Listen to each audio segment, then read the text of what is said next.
오늘 하나님 말씀은 욥기 13장 말씀입니다.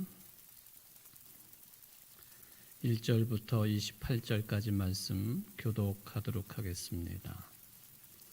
욥기 13장입니다.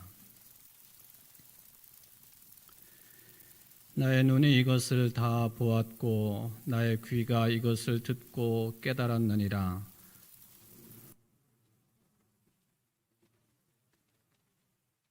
참으로 나는 전능자에게 말씀하려 하며 하나님과 변론하려 하노라.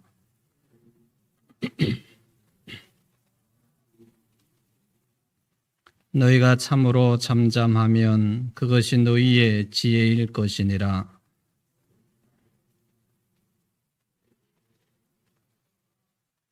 너희가 하나님을 위하여 불의를 말하려느냐?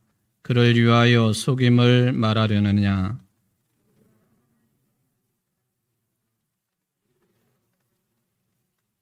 하나님이 너희를 감찰하시면 좋겠느냐? 너희가 사람을 속임같이 그를 속이려느냐?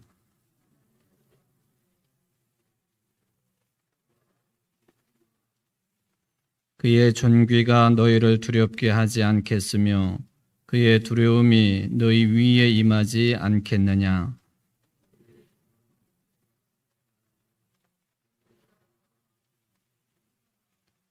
너희는 잠잠하고 나를 버려두어 말하게 하라. 무슨 일이 닥치든지 내가 당하리라.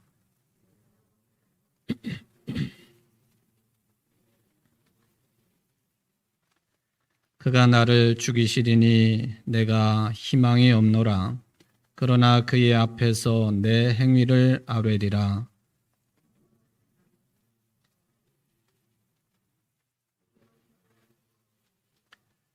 너희들은 내 말을 분명히 들으라. 내가 너희 귀에 알려줄 것이 있느니라.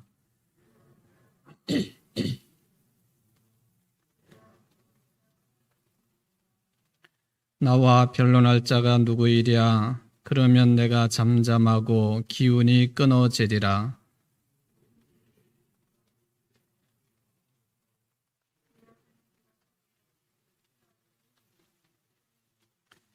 곧 주의 손을 내게 대지 마시오며 주의 위엄으로 나를 두렵게 하지 마실 것이니이다.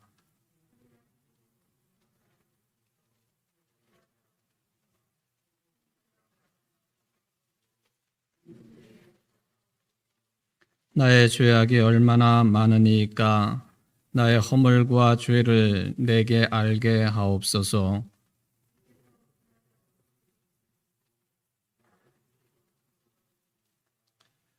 주께서 어찌하여 날리는 낙엽을 놀라게 하시며 마른 건물을 뒤쫓으시나이까?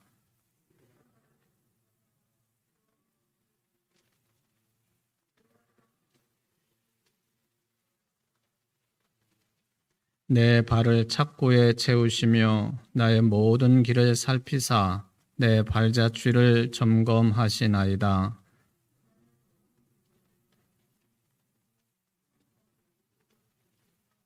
아멘.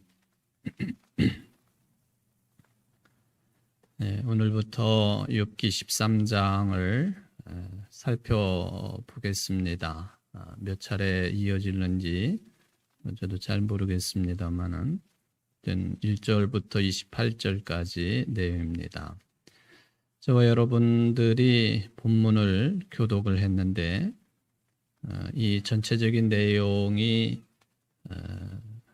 들어오는지 몹시 궁금하기도 합니다. 왜냐하면 이 비슷한 내용들이 우리가 이제 12장까지도 특히 욥의 친구들의 말에 대한 반응으로 지금 보면은 반복적인 내용들이 서술되는 것 같은 느낌을 받기 때문에 그렇습니다.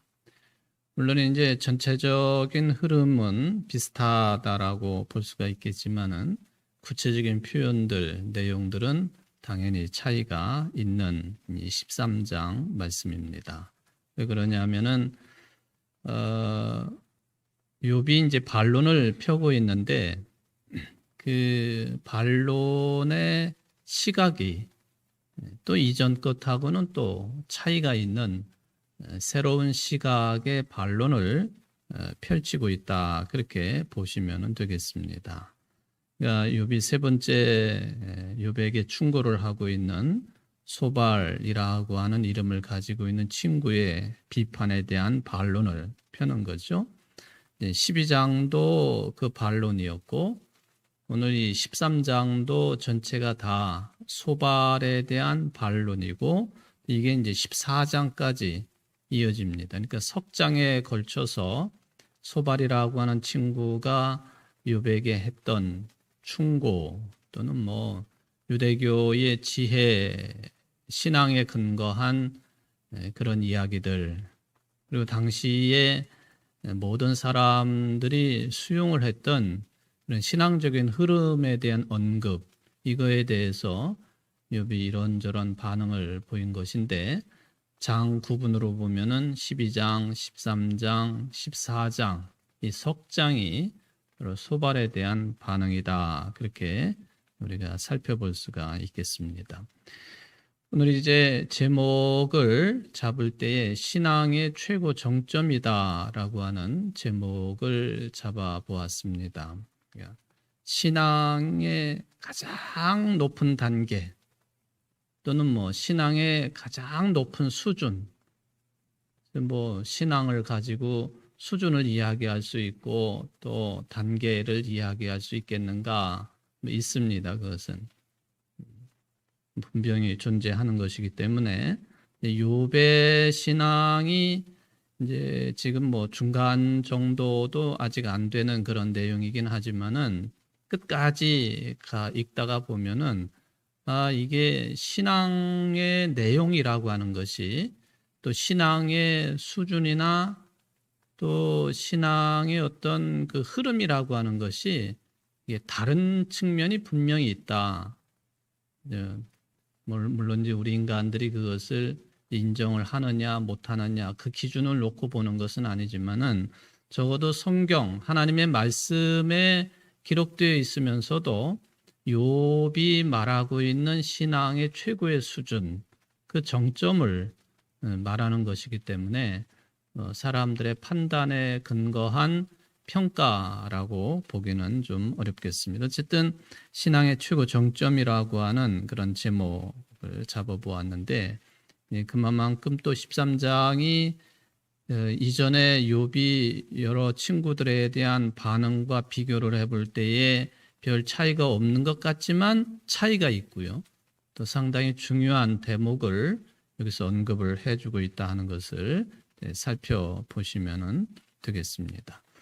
자, 욥기 13장에서 신앙의 최고 정점이라고 하는 평가를 한다고 한다면 성경 66권 전체에서도 그런 평을 받을 수 있겠느냐 하는 문제가 이제 제기가 될 수가 있겠죠. 그렇다 아니다 말하기는 좀 곤란합니다만은 어쨌든 구약을 중심으로 놓고 볼 때에 구약의 신앙적인 흐름에서 볼 때에 지금 욥이 언급하고 있고 고백하고 있고 하나님과의 관계성을 이야기할 때에 이 정도면은 구약 시대의 배경으로 볼 때에는 신앙의 최고 수준에 올라와 있다. 그렇게 말해도 틀리지 않겠다 하는 생각을 해 봅니다. 이렇게 표현하는 것은 좀 전에도 말씀을 드린 것처럼 우리의 신앙도 그게 천차만별이라는 거예요. 그거는 우리가 인정을 해야 됩니다. 제가 가지고 있는 신앙관, 또 여러분 각자가 가지고 있는 신앙관이 다른 거예요. 그거는 분명하지요. 근데 이제 다르지만은 한 교회 공동체 안에서 신앙생활을 한다라고 할 때에 그 차이가 나는 것을 어느 정도 이것을 이렇게 잘 균형을 잡아가고 또 곁길로 나가지 않도록 그런 그 가지들을 이렇게 쳐내면서 그래서 한 교회에서 오랫동안 뭐 한 설교자의 설교를 들으며 오랫동안 신앙생활을 하게 되면은 그 신앙의 성질이 또는 신앙의 내용이 이렇게 뭐라 그럴까요? 하여튼 뭐 비슷하지는 않겠지만은 그 흐름은 같이 타고 간다 하는 것이죠. 그게 잘 안 되면 참 교회 생활하기가 쉽지가 않고 또 그 목회자의 설교가 참 거북스러울 수가 있습니다. 뭐가 문제냐 이걸 따지기는 참 어렵겠습니다만은 어쨌든 한 교회에서 신앙생활을 해도 그 신앙은 천차만별일 수 있다. 이거는 충분히 이해를 해야 됩니다. 그래서 당신의 신앙관이 나랑 왜 똑같지 않습니까? 이걸 가지고 윽박지르거나 뭐 그를 어떤 뭐 위협의 도구로 삼거나 이거는 굉장히 위험한 행동입니다. 말이고. 사실은 서로가 서로를 인정해 가면서 큰 틀에서 우리가 이게 같은 배를 타고 있다. 신앙의 틀 안에 있다라고 하는 그런 정도만 인정하고 살아가도 참 좋겠다 하는 것이죠. 여기 이제 신앙이 천차만별이라고 하는 것은 한 교회에서도 그렇다고 할 때에 다른 교회 교인들과 우리 교회 교인들의 신앙을 비교해 볼 때 더 그것은 커지는 것이고요. 또 거기다가 또 교단을 넘어서게 되면은 더 커지는 것이고. 그렇죠. 또 같은 기독교이지만은 또 뭐 가톨릭하고 개신교회하고 차이도 또 더 벌어지는 것이고. 그래요. 그러니까 옛날부터 이런 차이점에도 불구하고 우리 모두 다가 그래서 아주 그 어떤 제일 중요한 공통 분모를 찾아야 된다고 한다면 그게 뭘까? 이걸 가지고 서로 논의하고 또 협의하고 기도하고 또 연구하고 그러는 거죠. 그래서 그렇게 뭐 공통 분모로 탄생된 것들을 우리가 이제 뭐 성경 66권이라고 말을 해도 좋겠고요. 그리고 사도신경을 신앙 고백한다 하는 그 울타리를 쳐놔도 괜찮겠고요. 그렇습니다. 우리들의 신앙 고백의 근거가 무엇에 두고 있느냐 하는 것은 매우 중요한 것이다라고 볼 수 있습니다. 같은 개신교회의 신앙의 흐름 가운데서도 마치 교회 생활이나 신앙 생활을 이렇게 지켜보면은 저거는 뭐 우상 숭배하듯이 예수를 믿는 사람들이 있을 수 있단 말이죠. 우리가 흔히 듣는 것처럼 신앙생활하는 게 무조건 뭐 복을 받는 것이 신앙생활의 다인 것처럼 특히 뭐 물질의 복, 장수의 복, 또 자녀들의 복, 또 뭐 이런 것들 이런 것에만 매여 있는 신앙관을 가지고 있는 사람들은요, 그는 꼭 우상 숭배하듯이 신앙생활하는 거랑 비슷한 거예요. 좀 그 단계로 보면은 좀 그렇다 이제 그런 거예요. 또 반면에 어떤 신앙인들은 아주 그 이성적인 활동 그리고 냉철한 이성만을 가지고 신앙생활을 하려고 하는 분들도 있어요. 뭐가 옳으냐, 나는 또 어디에 가까우냐, 이거 우리 스스로 생각해 보면은 판단이 설 수가 있겠죠. 그러니까 목사가 이게 옳다 저게 옳다 그거 말하기는 쉽지 않습니다만은 그러나 하여튼 이 극단적인 신앙의 모습은 언제나 위험성을 가지고 있다 하는 것은 이제 분명히 말씀을 드릴 수가 있습니다. 여러 가지 색깔의 신앙관을 가지고 있다. 그게 어디에서 드러나느냐 하면은 똑같은 우리 개역개정판 성경을 읽는다든지 똑같은 새번역 성경 번역판을 읽는다든지 똑같은 공동번역 성경을 읽는다든지 해도 생각이 달라지는 그렇지 않습니까? 이거는 또 다르게 표현하면은 이렇게 한 공간에서 똑같은 시간에 똑같은 목사의 똑같은 표현을 들어도 어떤 사람은 이렇게 받아들이고 또 어떤 분은 저렇게 받아들이고 그런단 말이죠. 뭐 설교야 또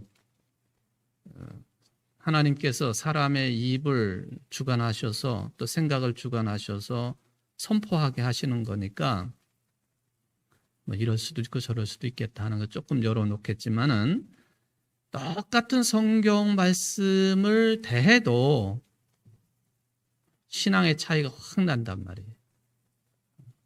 이유가 뭘까? 이유가 뭘까 하는 생각을 해보는 거예요. 다른 이유를 말하기는 좀 논란의 여지가 있겠고요. 똑같은 하나님의 말씀인 성경, 똑같은 뭐 13장 예를 들면 1절을 읽었다. 우리가 욥기 13장 1절을 똑같이 읽었다 해도 그 왜 그게 신앙관의 차이가 날까? 가장 보편적으로 이야기할 수 있는 것은 해석상의 차이가 있다는 것이죠. 내가 이 1절 말씀을 어떻게 해석하고 받아들이느냐 그 차이. 그렇죠, 여러분들? 그러니까 해석의 도움을 받아야 되고 설교의 도움을 받아야 되고 소위 말하면은 이런 쪽의 전문가의 도움을 그런대로 우리가 받아들여야 되고 인정을 할 수밖에 없는 이유도 거기에 있다 하는 것을 생각해 봅니다. 사도 바울이 고린도 교인들에게 수많은 이야기들을 했습니다마는 뭐 성령에 따른 은사 이거에 대해서 많은 이야기들을 하죠. 근데 바울은 그 중에서도 하나님의 말씀을 해석하는 일, 이 은사를 사모해야 된다고 그런 식의 표현하는 것을 우리가 찾아낼 수가 있지 않습니까? 그만큼 그게 중요한 거기 때문에 그런 표현을 사용했다고 볼 수가 있겠습니다.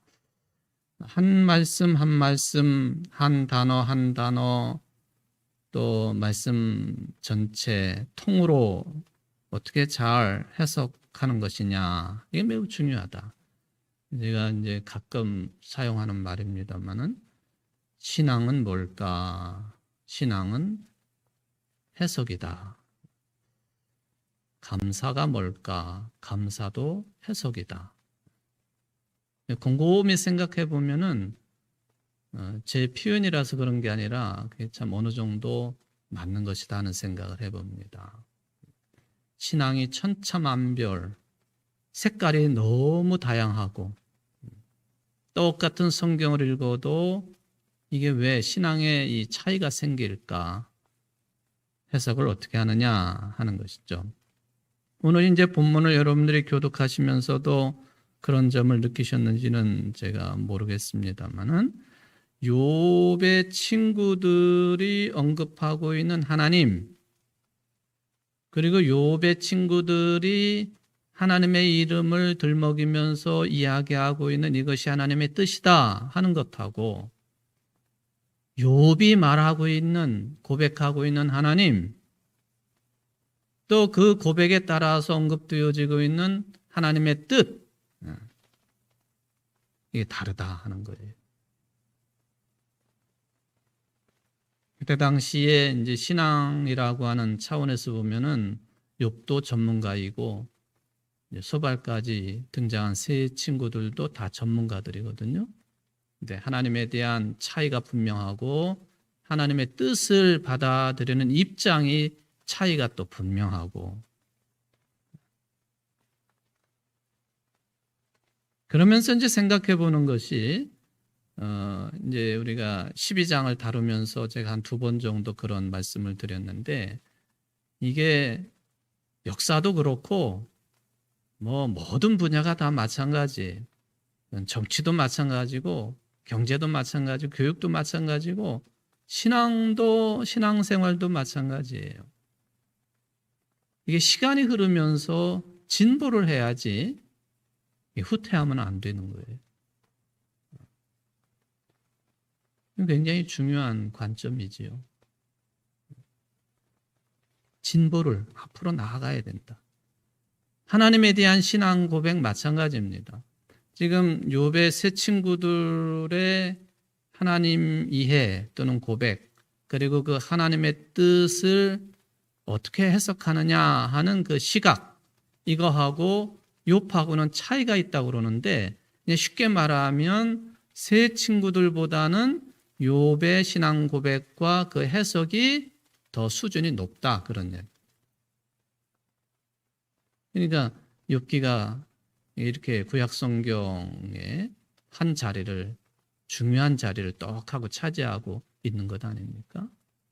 그런 게 확인이 안 되었다고 한다면 그 옛날에 이게 이제 여러분들 이 구약 성경 39권이 이번 주일 설교 시간에도 조금 제가 언급을 할 예정입니다만은 이 그 지중해 연안의 아주 조그만 어촌이었던 이 얌니아라고 하는 곳에서 서기 90년경에 유대교의 랍비 학교가 탄생이 되고 벤 자카이라고 하는 그 위대한 스승이 중심이 돼서 로마의 멸망은 했지만 멸망된 지 20년 뒤쯤에 성전은 무너지고 성전을 대신하는 신앙관이 세워지는데 바로 학교가 랍비 학교가 탄생이 되어지고 그 랍비 학교에 모여있는 랍비들을 중심으로 해서 이제 없어진 성전을 대신할 수 있는 신앙의 기준이 뭐냐?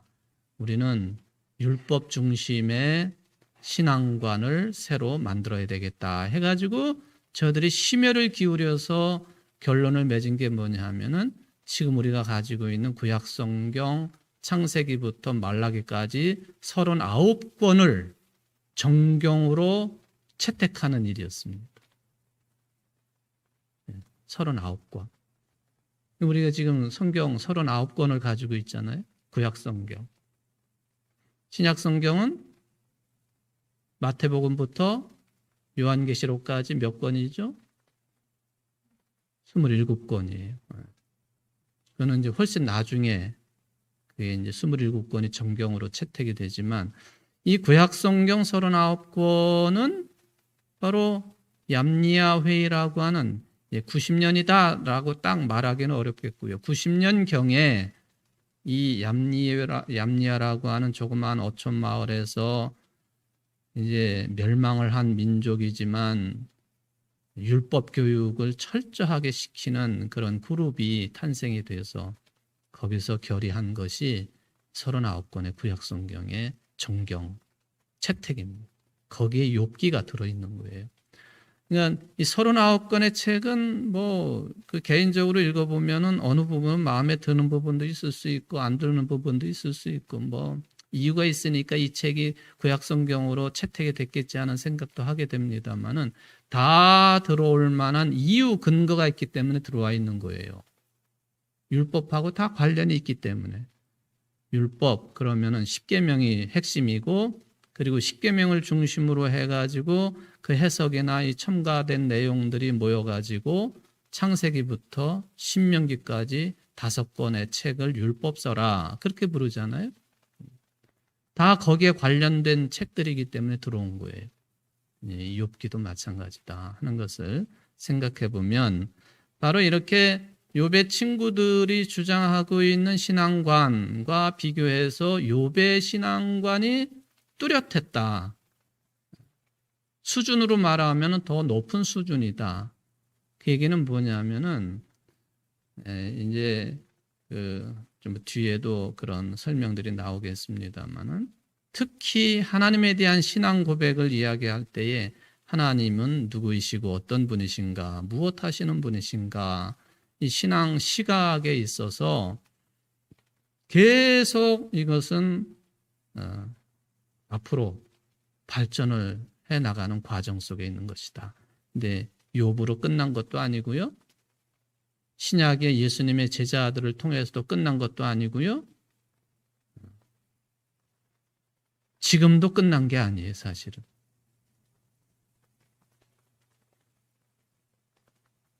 바로 욥을 말하자면은 그 진보를 이룬 사람, 해석하기가 까다롭고 또 중복되는 내용이 많기는 하지만은 그렇다라고 하는 것을 이야기할 수 있습니다. 이런 말들 속에서 여러분들이 착각을 하지 말아야 되는 것은 뭐냐 하면은 하나님 그분 자체가 뭐 이런 모습 저런 모습 이런 내용 저런 내용으로 변했다 그 뜻이 아니에요. 하나님은 하나님 그대로 계시는 거예요. 그런데 마치 우리가 태양 가까이 못 가는 것처럼 그러나 계속해서 태양 가까이 이렇게 조금이라도 다가가잖아요. 하나님에 대한 관점도 똑같다는 거죠. 욥의 친구들이 이만큼 뒤처져 있다면 욥은 조금 더 태양 가까이 간 것처럼 하나님 가까이 간 것이다. 근데 가까이 지금도 계속 진행 중인 것이다. 그런 거예요. 그러면 신앙은 중단이 없습니다. 신앙의 내용도 멈춤이라는 게 있을 수 없어요. 허용이 안 되는 거예요. 계속 성장해야 돼. 바울이 말한 것처럼 그리스도의 장성한 분량에 이르기까지 내가 어떻게 지금 내 수준이 신앙의 수준이 거기에 이르렀다, 끝났다라고 말할 수 있습니까? 그런 말을 하는 주변의 사람들이 있으면 좀 조심해야 돼요. 경계해야 되고요. 다 그런 사람들이 잘못하면 이단으로 가는 거죠. 내가 메시아다 하는 사람들이 있는 것처럼 여기가 끝이다 라고 말하는 것처럼 그런 것이죠. 하나님 그분이 변했다는 게 아니라 그분은 절대자이시기 때문에 우리가 한꺼번에 일순간에 우리 일생을 다 한다 할지라도 다 알 수 없는 거예요. 그런 분이 하나님이세요. 우리 생각이나 인식이 얼마나 제한적입니까? 그냥 나라고 하는 이 세계, 좁은 세계에 그냥 다 갇혀 있지 않나요? 솔직히 말하면 모두 다가 내가 중심이잖아요. 내가 해석하는 대로 다른 사람 평가하는 거고, 내가 인식하는 수준만큼 또 평가하는 거고, 이 신앙관도 비슷해요. 하나님을 내 수준으로만 자꾸 가두어 놓으면 옳은 것은 아니죠. 하나님이 변하시는 게 아니라 우리 인간들이 점차적으로 성숙해지는 것이다. 욥의 친구들과 욥을 비교할 때 그런 이야기를 할 수가 있겠습니다. 하나님은 우리 인간들이 어떤 내용, 어떤 방식으로도 규정할 수 없는 분이에요, 사실은. 그러니까 나를 보내신 분이 누구라고 유대인들, 이스라엘 사람들이 물어보면 내가 뭐라고 대답할까요? 하고 모세가 하나님께 물어보잖아요. 나는 나다. 나는 스스로 있는 자다. 아이고, 이 말은 아무리 해석을 해도 정답이라고 말하기가 어려운 부분이 많아요. 그냥 깜냥대로 목사는 목사대로 여러 자료들을 참고하고 기도하고 묵상하면서 또 말씀은 말씀으로 해석하게 한다라는 그런 입장을 가지고 설교의 내용으로 삼지만은 찜찜한 게 아니라 항상 내 부족함을 어리석음을 인정하면서 저는 이 출애굽기 3장에 있는 이 표현을 그래서 어느 때 보면은 똑같은 표현을 가지고 그 다음에 또 설교를 하더라도 다른 내용이 나올 수밖에 없어요. 나는 나다. 그 하나님께서 나는 나다라고 당신의 정체성을 말씀하셨는데 그걸 우리 인식이 부족한 인간들이 이게 정답입니다 하고 어떻게 내놓냐 말이에요. 욥도 마찬가지고 욥의 친구들도 마찬가지인데 욥의 친구들은 너무 교만했다. 건방을 떨고. 그래서 우리의 인식으로 하나님을 다 규정할 수 없고 증명할 수 없기 때문에 하나님을 어떤 분으로 우리가 호칭을 하느냐 하면 하나님은 절대적인 신분이다. 그렇게. 전지전능도 좋겠고요. 무소부재도 좋겠고 하나님은 절대적이신 분이시다. 이게 이제 우리의 솔직한 고백이 돼야 됩니다. 믿음이 사라지거나 없어진 것이 아니냐, 그 뜻은 전혀 아닙니다. 오히려요, 우리의 믿음이 깊어지면 깊어질수록 우리는 더 겸손해져야 되는 것이고, 욥이 그랬던 것처럼 하나님 정말 모르겠네요, 그 고백이 나와야 돼요. 마치 성전에 올라가서 기도했던 세리주의인의 기도처럼 그게 우리들 속에서 나와야 된다 하는 것을 생각을 해봅니다. 이게 이제 우리 기독교인들의 하나님에 대한 고백, 그 기저와 이렇게 맞닿아 있어야 된다고 하는 것을 이제 말씀을 드립니다. 제가 이제 목사이기 때문에 목사는 일단 정직해야 되죠. 정직해야 됩니다. 본인이 고백하지도 못하면서 설교를 통해서 그 설파를 한다든지 굉장히 위험한 일이죠. 하여튼 모든 면에 있어 정직해야 돼요. 그게 부담이기도 하고 또 당연한 것이기도 하고. 근데 특히 이 설교하는 부분에 있어서 어느 시점부터 신학을 공부하고 전문가가 돼가지고 저는 이제 1987년도에 목사 안수를 3월 달에 받았으니까 벌써 몇 년 된 거예요. 97, 2007, 2017, 30몇 년이 넘었어요. 목사가 된 게. 근데 전도사까지 치면 제가 1980년도부터 전도사를 했으니까 그보다 훨씬 많아요. 제일 중요한 일이 말씀을 전하는 일인데 이 부분에 있어서 너 정직했냐? 라고 하나님께서 지금 물어보시면 내가 뭐라고 답변을 할 수가 있겠습니까?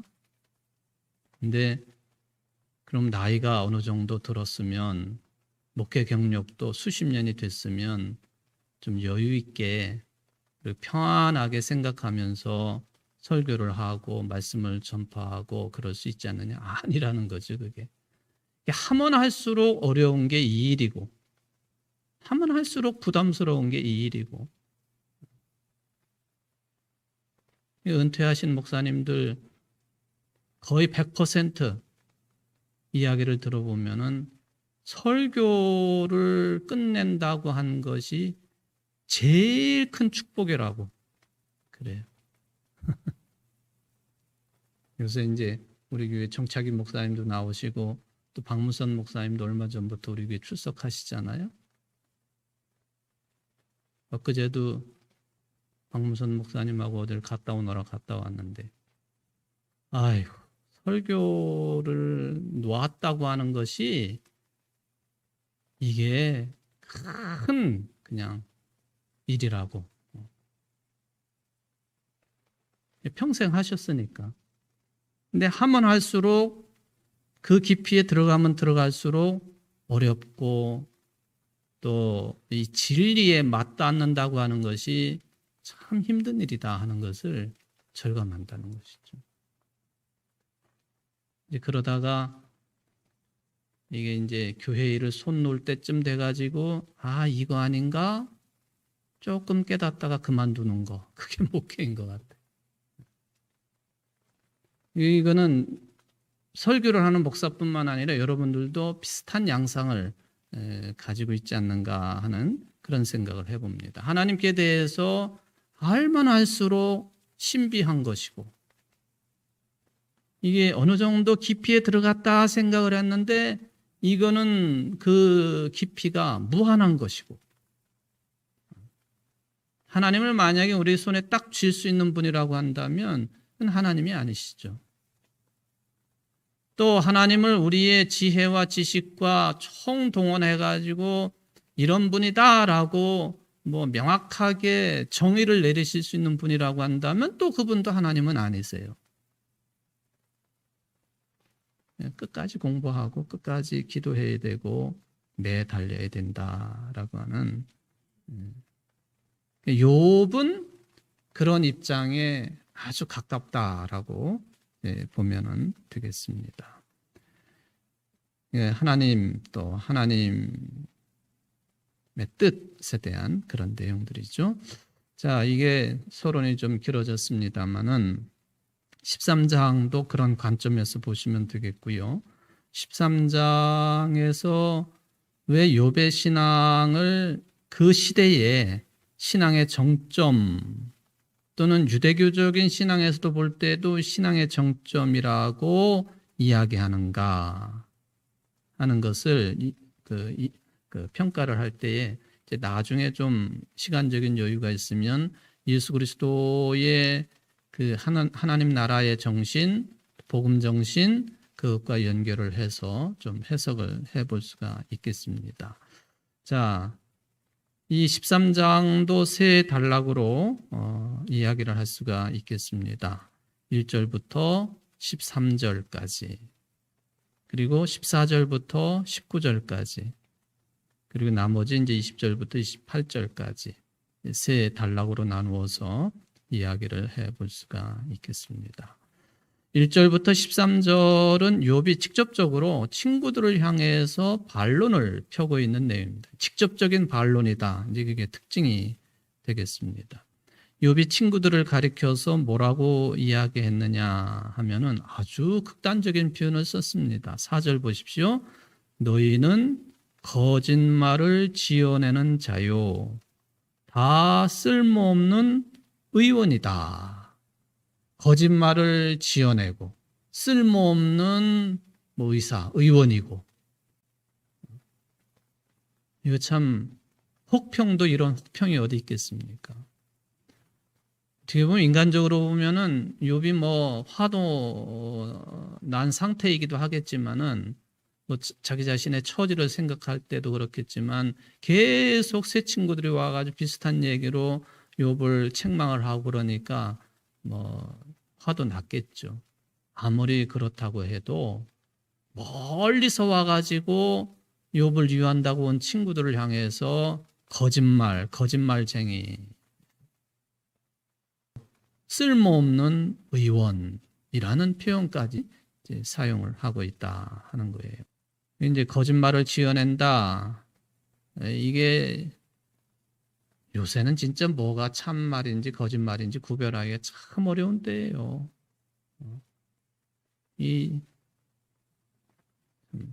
언급하기 싫지만은 이게 이제 선거를 앞두고는 뭐가 거짓말인지 뭐가 참말인지 참 구별하기 어렵습니다. 이게 내가 그것을 판단할 수 있는 기준과 능력이 없으면요, 맨 거짓말에 휘둘려 가는 거예요. 잘 구분해야 돼요. 국민들이 잘 판단해야 됩니다. 잘 판단해야 되는 거고요.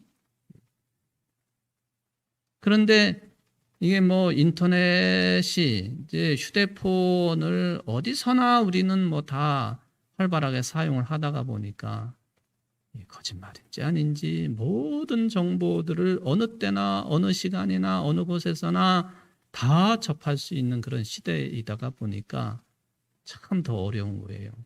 거짓말을 지어낸다. 친구들에게. 그리고 또 여기 보면은 쓸모없는 의원, 이게 돌팔이 의사 또는 자격 없는 의료행위 이런 의미로 사용을 해주고 있습니다. 말은 그럴듯하게 하지만은 환자의 상태 판단도 잘 하지도 못하고 병명도 모르고 치료의 목표도 세워져 있지 않고, 바로 욥이 이런 친구들을 지금 비판을 하고 있습니다. 그러니까 욥의 친구들이 지금 그렇다고 주사를 놓거나 청진기를 대거나 이건 아니잖아요. 욥의 친구들은 다 입으로 하는 말을 통해서 욥에게 이러쿵저러쿵 이야기하는 것이기 때문에 욥의 친구들이 하는 말이 다 쓸모없다 이렇게 평가를 해놓고 있습니다. 너무 이제 과격하다라고 하는 말씀을 드렸습니다만은 저는 이제 제 3자적인 입장에서 욥도 아니고 욥의 친구도 아니고 제 3자적인 입장에서 이 말씀을 해석하면서 접근을 해보면은 아니 욥의 친구들의 말이 다 100% 다 쓸모없는 말이었나요? 그건 아니거든요, 사실은. 핵심적인 아주 중요한 부분에 있어서 쓸모없는 말을. 그럴듯하게 이야기하지만 욥을 위하는 척하지만은 진정성이 있는 것 같기는 하지만은 이중적이고 잘난 척하고 교만하고 자신의 신앙을 괜찮은 것처럼 드러내기 위해서 충고를 하는 경우 이 큰 틀에서 보면은 욥이 그것을 공격을 하고 있습니다. 13장도 그렇고 욥기 전체를 흐름을 볼 때에 그런 평가를 내려볼 수가 있습니다. 자, 왜 쓸모없다고 그랬는가? 친구들이 하는 말이 왜 쓸모없다고 그랬을까?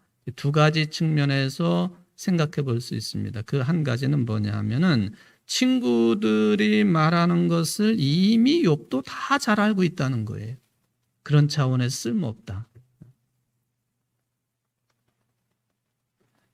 우리 이제